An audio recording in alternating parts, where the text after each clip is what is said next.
European formations.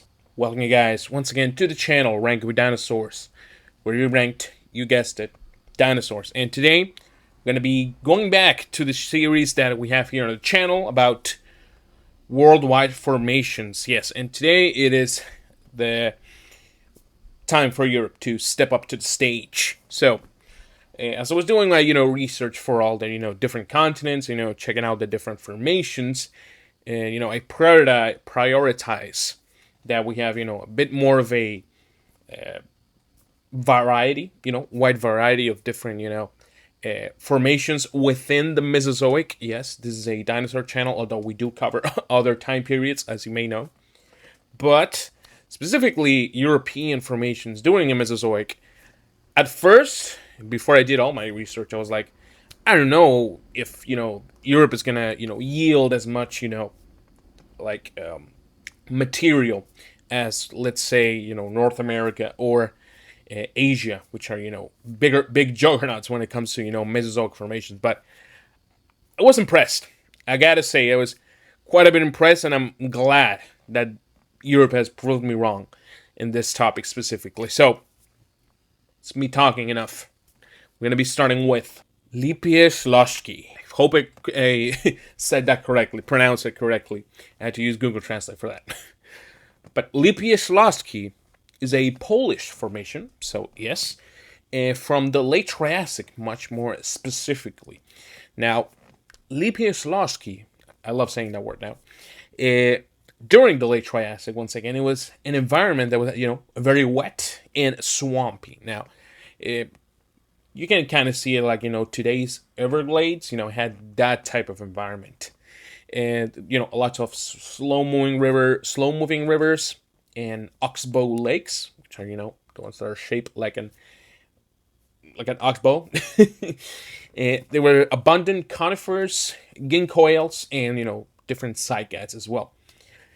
Speaking of animals, the majority of animals here are archosaurs.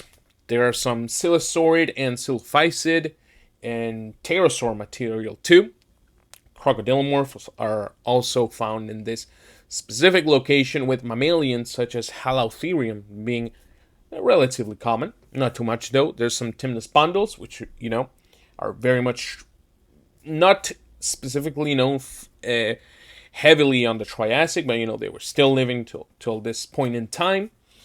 And lots of lungfish, coelacanths, and sharks, because yes, as I was saying, there's a very wet environment. But, however, the two largest animals that were, probably fighting over who was the king of this particular piece of land was the predatory smock, which is, I gotta say, pretty sick name, smock. Pretty funny too. Was the main predator, the apex of this environment, and its not exactly rival, but its counterpart would be the lumbering giant Lysowikia, which is a dicynodont, which, funnily enough, it filled the niche that was left by sauropodomorphs, which, as we'll see later during the video, sauropodomorphs are now no stranger to Europe. So it's just this specific location which it is very absent of sauropodomorphs, and maybe Lysowikia was the one that filled that role. So LIPIE ЩLASKIE, I have to say it one more time. I quite like it. I like it quite a bit, though it is lacking a bit of fossil named animals. So you know what? I think it's fair to put it in B tier. The LOURINHA formation. Now, we're going to go back, not back, I was going to say back, a little bit forward in time now. This is a geological formation that is in Portugal, more specifically Western Portugal, and dates back to the late Jurassic. Now, this particular environment was represented by a much more coastal environment. So there were, fluvial and deltaic sediments, indicating that there was a coastal floodplain, with rivers, lakes, and wetlands as well. And it is compared to both Morrison Formation from the same time and the Tengaduru Formation, also from the same time, because they shared a lot of similar fauna. I think I've mentioned this before in other videos, how I love this trifecta of, LOURINHA, Tengaluru, and Morrison having, very similar animals. But in maybe not incredibly wildly different environments, but definitely different enough, which is, pretty interesting that, similar animals still thrived in, slightly different places. As I was saying, there's a lot of different, parallels between the animals of each formation. Now, on this part of the world, you have stuff like draconics and hesperonyx, which are ornithopods, and a track of at least a 2.5 meter tall to the hip ornithopod. Yes, probably, we don't know if it's a type of dryasaurid or something like that. Pretty awesome. Therophorans are the main star of the show. You got Dacentrurus and Miragaia, which, Miragaia and Dacentrurus very recently might be the same thing. And then you got Dracopelta, which, correct me if I'm wrong, I think that's the Ankylosaurid that is from this formation specifically. In sauropods, again, different animals, same families, very similar. You got stuff like Dinosaurus, which would be your Diplodocoid, Lourinosaurus, which is the Chimerisaurid, and then Lusotitan, which is the Brachiosaurid. Pretty awesome. You got another bonus sauropod, ZB, yes, ZBY, very funny name. Another sauropod, I think it's a Turriosaur too. Theropods, again, a lot of very similar ones. You got Allosaurus, specifically Allosaurus europaeus, which is the European species, and then Torvosaurus gournei, which is again the European species. Then you got stuff like there are Lusovenator, a very basal Carcharodontosaurid, and some Ceratosaur fossil adjacent, which look very similar. Pterosaurs too, Lusognathus, Ophiacosuchus, Kendrodon, a lot of different animals which are pterosaurs, squargulomorphs, mammalians, all of that. So LOURINHA, I love LOURINHA. I don't know if I'm gonna put an S tier though, because I think it's a little bit inferior to Morrison, so I'm gonna put an A tier. Argiles et GRES. I'm sorry guys, I totally butchered that. I'm sorry to any French person that is actually listening to my video. If you are, hello, and I'm sorry. I totally butchered that. It's Argiles et GRES, a reptiles, its own formation. I'm so sorry, one second. This is if you couldn't guess by my accent, it is a geological formation from France. Yes, so we're 3 for 3 in, different countries, which is, I like that. I like, showcasing the entire continent. And specifically, this formation dates to the Upper Cretaceous. Now, what we know of Upper Cretaceous, I didn't realize, but we also touch on the 3 different periods from the Mesozoic. But Europe, again, at this time, if you've seen my other videos, or, you know a little bit about Europe, Cretaceous Europe, is that it was, broken up very much by these, islands, these coastal environments, which were, very much isolated from the mainland. And, they got this fluvial and very lacustrine deposits that formed this, river systems. And these river systems originated from the actual continental environment, the mainland. So mainland still was, kind of influencing, environments over here. But what they did influence as well was the animals. However, the animals were quite different. So the fauna during this time, specifically in these islands, was, very similar again to that on the mainland, but the actual sizes of the dinosaurs or the animals in general were what changed the most. We got symptoms of island gigantism and island dwarfism. Now, some ornithischians got a bit bigger, like Arabdodon, and others got a little bit smaller, like Struthiosaurus. Sauropods very famously got very small here, Ankylosaurus, Hypsilosaurus. Theropods also got smaller. Arcovinator is pretty cool because it's an abelosaurid, actually, yes, an abelosaurid that is not from either South America or Africa. Pyroraptor is also from this formation. And there's a big-ass bird that I absolutely regret not talking about in my islands video, the island I can't remember the name of the actual word, but Gargantuavis actually is a bird from the Cretaceous that suffers from, island gigantism. So it's pretty freaking huge. So this specific location, I won't try to say the name again, pretty awesome. Although there is one that is a little bit better, which, has a similar theme going on. So I think I'm going to put it in A tier. The Wessex Formation. Now, this is a pretty big one. Sorry about that. A very, very big one because it's a very popular and, very important. This is a very fossil-rich geological formation from none other than, I would say, the birthplace of, not dinosaurs, but our understanding of dinosaurs, England. Shout out to the English people that are watching this video. Now, this particular formation is from the early Cretaceous, specifically in the Isle of Wight. Now, this island right here is the richest and most diverse in fauna. Considered to be, back in the early Cretaceous, a much more semi-arid environment compared to today's Mediterranean shrublands like Macchia, which is a place in Italy. Really beautiful too, with conifers, more specifically dominating the waterways, and ferns covering much more of the ground, the general areas, like open areas, with wildfires being fairly common. Now, talking of animals, vertebrates are actually really common too.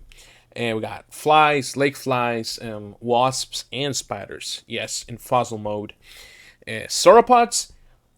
These specific sauropods are very weird because I haven't heard of them. Ornithopsis, Loticosaurus, and Eucamerotus. I don't know how to pronounce those, but there's sauropods here too. Ornithischians, though, is where it shines the most. Got Iguanodon. Bro, come on. The GOAT. Iguanodon is here. Mantellisaurus, too, which is another Iguanodontian. Bradstonius, Camptonatus, and our little guy, Hypsilophodon, is also from this. Istiorakis, Polacanthus, Vectipelta, Vectidromius, tons of different ornithischians. Theropods are also known from this location. Aristosuchus, Eotyrannus, and much more recently, Ceratosuchops and Rhiparovenators, so a couple of different Spinosaurids. Vectoraptor is also from this location. Pretty interesting. Again, awesome place, and there's a lot of fish fossils too, because again, even though it was semi-arid, still England again very much surrounded by water, so there is bound to be a lot of marine fossils too over here. So Wessex Formation, I mean, I have to put it in S tier. I mean, it is one of the most important formations. The Kimmeridge Clay. Now, this is a sedimentary deposit, more specifically of marine clay. Now, this particular formation is from the late Jurassic. Now, this is southern and eastern England. Yes, southern eastern England, yes. And, speaking of the environment, I mean, this is a marine clay, so, just a lot of water.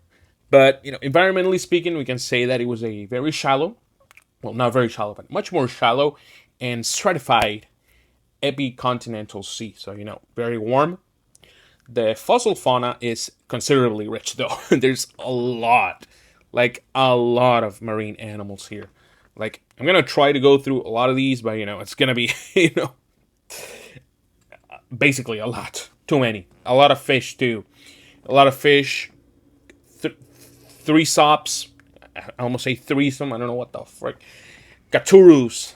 Aspilodocus. Hybodus. That one. Ischiotus. A lot of, different sharks. Chimerobatus. Astracanthus. A lot of those names probably don't mean a lot to you. Just imagine, cartilaginous fish, sharks, and different ray-finned fish. You got turtles. I haven't touched on turtles. Achelonia, Placiochelys, Thalassemes. But then we get to the big boys. Thalattosuchians. Those are, marine reptiles, which, they kind of resemble a bit mosasaurs, but more primitive. Not that they're related to mosasaurs. I mean, they're both marine reptiles, but, we got the very famous Dacosaurus, Metriorhynchus, and Plesiosaurus. You probably heard of those. I got Plesiosaurus like Chimerosaurus, which, yes, gets named from the actual formation. The actual Pliosaurus and Columbosaurus. You got your Ichthyosaurus, which, are, stamp of approval for my part, are a mainstay of the, Jurassic seas. Now, you got stuff like Thalassodraco, Brachypterygius, and Grandelus. Grandelus. I don't know why I said it that way, but Grandelus. But not only that, but you also have, much more, some terrestrial fauna too. Got ornithischians like Dacentrurus, which, yes, is known from this formation too. Then you got some sauropods too, like Cetiosaurus and Duria titan. Theropods include Deutyrant, and there is a Torvosaurus as well, some Torvosaurus material. So, still terrestrial animals do kind of get featured, most likely because they were, washed out to sea, and they end up in this specific, clay formation. But, it's pretty cool and, important to talk about that they were probably in the, terrestrial environments, like right next to this, epicontinental sea. The Kimmeridian clay is actually pretty fire. I love me some Jurassic marine environments. So, oh god, you know what? I'm gonna switch them. I'm gonna put in an S tier over WESSEX. Trossingen formation. Now we're gonna be moving on and going actually back in time once again to the late Triassic. Now this particular geological formation is actually part of two countries, and Germany and Switzerland, which adds to again a lot of different countries that we talked about in this tier list. Now the environment back then during the late Triassic in this particular place was shaped by a very marked very wet and very dry seasons. So there were these large sheet floods in a well-drained playa basin. Playa basin being a dry lake bed, which helped a lot in the fossilization process when the region was hit with a lot of these what is called mega monsoons, which that just tells you right away which it was hit fairly strong, and seasons were very marked. So as far as animals in this particular I've said particular like 3 times, I'm so sorry. This environment where a lot of amphibians are known from here. Cyclotosaurus, which is an amphibian, which kind of rung a bell in my head. I don't know why I've heard this name before, but Cyclotosaurus for some reason sounds I don't know, like deja vu or something. We got Garothorax, which is a pretty sick name, and Plagiosaurus. Now that's it for amphibians. We got Parvosaurios, which is a rhynchocephalian. Proganochelis, which is a turtle, and we got Aetosaurus as well. Aetosaurus being, a kind of like Desmatosuchus, think of that. And there is a theropod here, Liliosternus, which also kind of looks like a coelophysid. And we have one of the biggest fossil beds of a particular dinosaur being Plateosaurus. Now, Plateosaurus is very well known from this particular formation, where there are, I believe, hundreds of Plateosaurus fossils here. So, thanks to this formation, we actually do know quite a bit about Plateosaurus and sauropodomorphs in general. So, Trossingen, I think I'm going to put it in A tier, but that means I have to put something down. And I think Argiles is going to go down, yes. I think it's going to go down. Perfect, yeah. LOURINHA formation.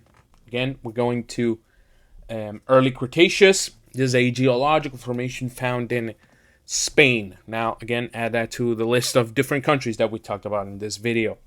Now, it is known, this formation right here, for its exquisitely preserved dinosaurs. Yes, this one is known specifically for this.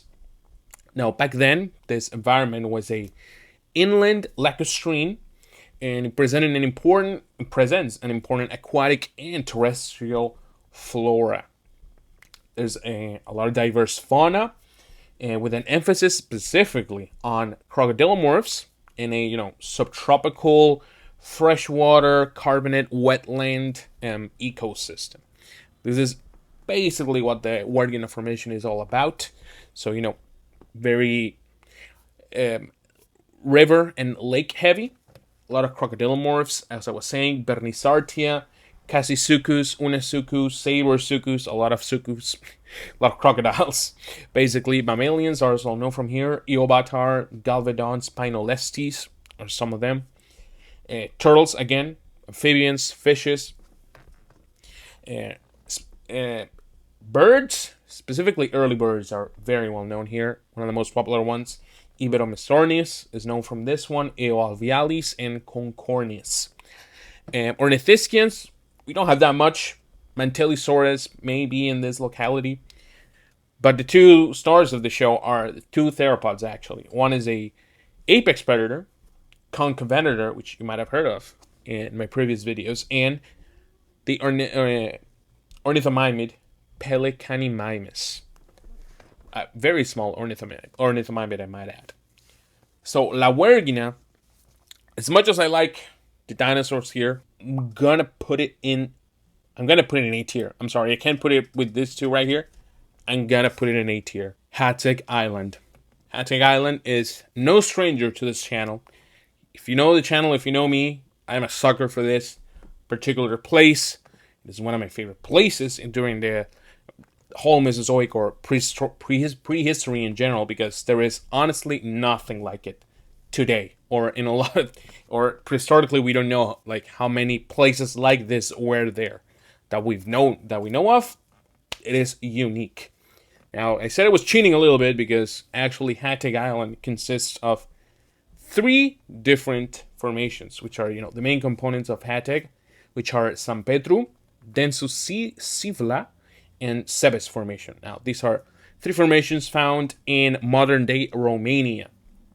And HATEG Island was a large offshore island in the Tethys Sea. Now, the climate in this particular island was, mostly compared to, modern days Louisiana or Mississippi.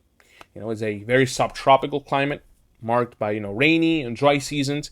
And even though it had, subtropical, very tropical plants were present in this island, because, seasonal monsoons actually delivered sufficient water for these plants to be very much alive and thriving here. Of course, as you all know, HATEG Island is the main draw in, the main reason why this island is so popular is, the fact that the animals here suffer from what is known as island syndrome. If you don't know what island syndrome, I'd suggest you check out my video on the island syndrome tier list, where I talk about this particular phenomenon. Now, in HATEG, it is very prominent. We got sauropods, which are, usually very big. Here are very tiny. You got Magyarosaurus, very small, Paralatitan, Telmatosaurus, and Ornithischian, and Zalmoxis, a rhabdodontid. Other animals here are Bradykimi, I can't remember their name exactly. Elopteryx and Balor, which are avialans. There's actually some pterosaurs here, like, Albadraco, Erasdraco, and the actual goat, Hatzegopteryx, yes? Every time I can mention Hatzegopteryx, I will. It might be my favorite prehistoric animal, period. HATEG Island, with its 3 formations, by definition, cheating, is gonna go straight into S tier. Thank you guys, once again. This is the... For a second, I forgot what I was talking about. This is the European tier list. Once again, thank you guys. Please comment which is your favorite European formation. Which ones did I forget? Because again, I have to let some out. I can't talk about every single formation. But of these ones, which one's your favorite? And yes, again, which one did I forget?